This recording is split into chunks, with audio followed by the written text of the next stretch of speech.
Let's see now what will happen in the long run to a firm in a monopolistic competition market. In the long run, firms can enter or exit this market easily. That was one main feature of this market. Like before, the incentive to enter into this market is positive profit, and the incentive to exit is negative profit. Now, look at the graph on the left. This is the situation of exit. So, a typical firm that is operating inside of this market is at a loss. So, some of the firms will start to pack and go out of this market.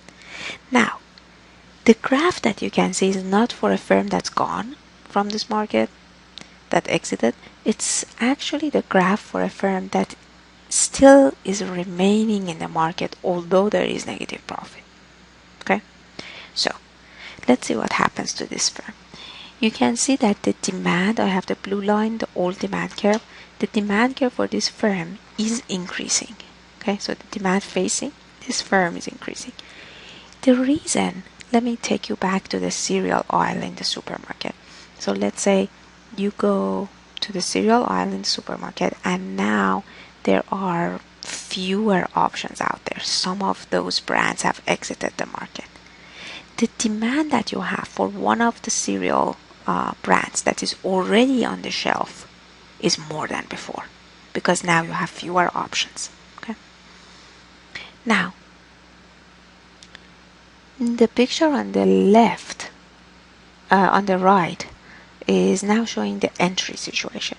So if other firms start to enter this market, so possibly there is some sort of positive profit that a typical firm is making, that is incentive for outside investors to get in, you can see that the demand for each one of the firms that were already in the market is now decreased.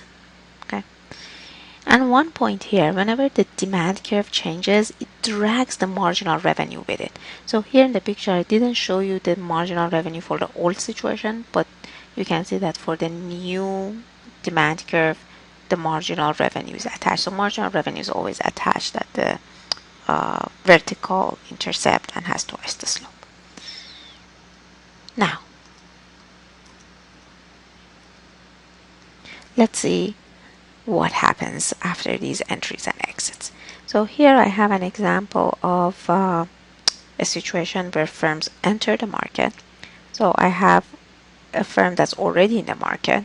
This is the demand and marginal revenue for this firm, and marginal cost and average total cost.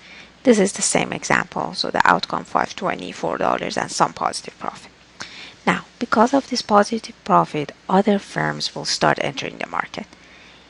As they do, for our particular producer, what's going to happen is that the demand is going to decrease.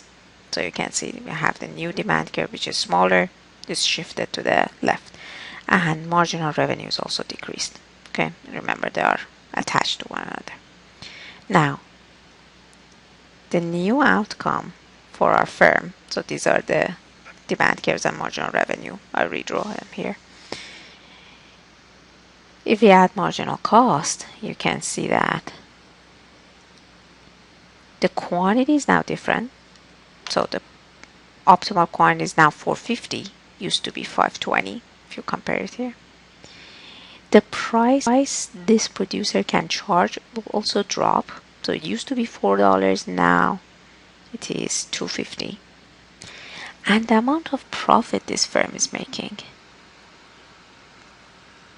is here. It's a little bit too tiny to see, but this is the small rectangle here between 225 and 250 and at 450. Okay, so you can see that the amount of profit has shrunk quite considerably.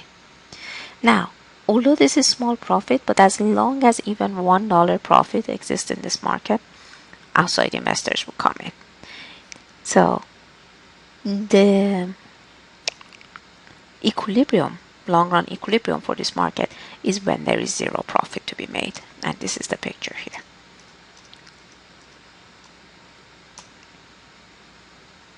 Marginal cost, marginal revenue meet at 400. Price from the demand curve is at 2. Cost from the average total cost curve is at 2.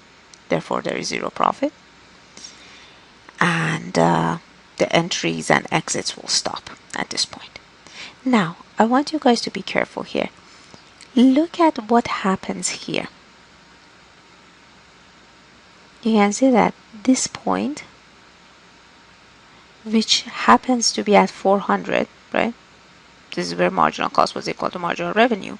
When you look at the demand curve and average total cost curve, at the optimal production level in the long run, these two, demand and average total cost curve, they are tangent to one another. Therefore, the price is equal to average total cost. This is very important. So if they were not tangent, one was smaller than the other one or one was larger than the other one, profit would have not been zero. Okay. Now,